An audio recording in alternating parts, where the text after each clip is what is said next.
అండి, welcome to my channel Jashwitha Adapa vlogs. ఈరోజు sweet corn pakodi అయితే చేశాను పిల్లలకి స్నాక్స్ కోసం. దాని ప్రాసెస్ వచ్చేసి 2 పచ్చిమిర్చి, కొంచెం అల్లం వేసుకుని దీన్ని కొంచెం ఒకసారి మిక్సీ అయితే పట్టుకోవాలి.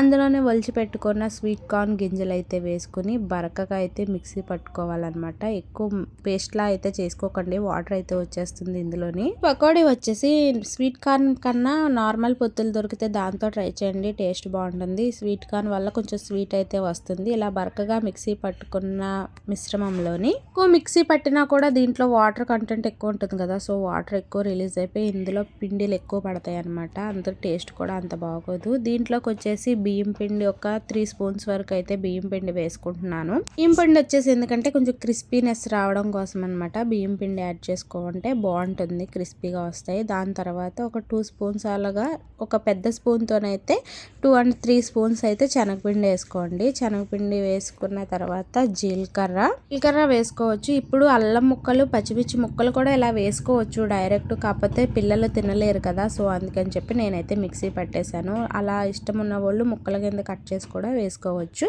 అలాగే కొంచెం తురుముకున్న కొత్తిమీర, సన్నగా చాప్ చేసుకున్న ఆనియన్స్ వేసుకోవాలి. ఇందులోనే కొంచెం కలర్ కోసం పసుపు, టేస్ట్ కోసం ఉప్పు, కొంచెం స్పైసీ కోసం కారం వేసుకుని బాగా మిక్స్ చేసుకోవాలన్నమాట.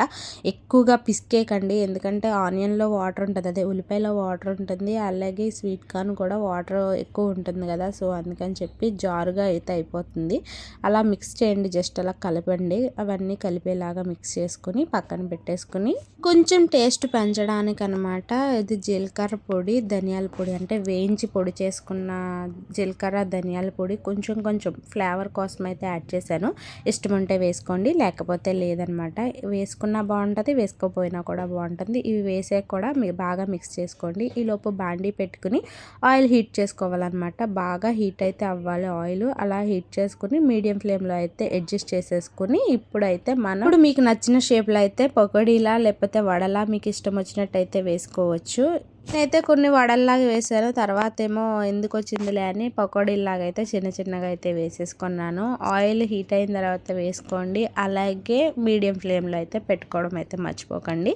ఇది బాగా ఫ్రై అవ్వాలన్నమాట. వెంటనే అయితే కలిపేయకండి, ఒక సెకండ్స్ తర్వాత కలిపేసుకోండి. ఎర్రగా అయితే ఫ్రై అవనివ్వండి, క్రిస్పీగా ఉంటే టేస్ట్ అయితే చాలా బాగున్నాయి. క్రిస్పీగా వేడివేడిగా పిల్లలకి సర్వ్ చేస్తే హాయిగా తిన్నారనమాట. టేస్ట్ చాలా బాగుంది. సాస్లో నంచుకుని అయితే ట్రై చేయండి సాస్తోని. ఇప్పుడు స్వీట్ కార్న్ ఒకే రకంగా చేసుకుంటే ఏం బాగుంటుంది, ఇలా ఒక్కొక్కసారి డిఫరెంట్గా అయితే ట్రై చేయండి. మీకు కనుక నచ్చితే లైక్, షేర్, సబ్స్క్రైబ్.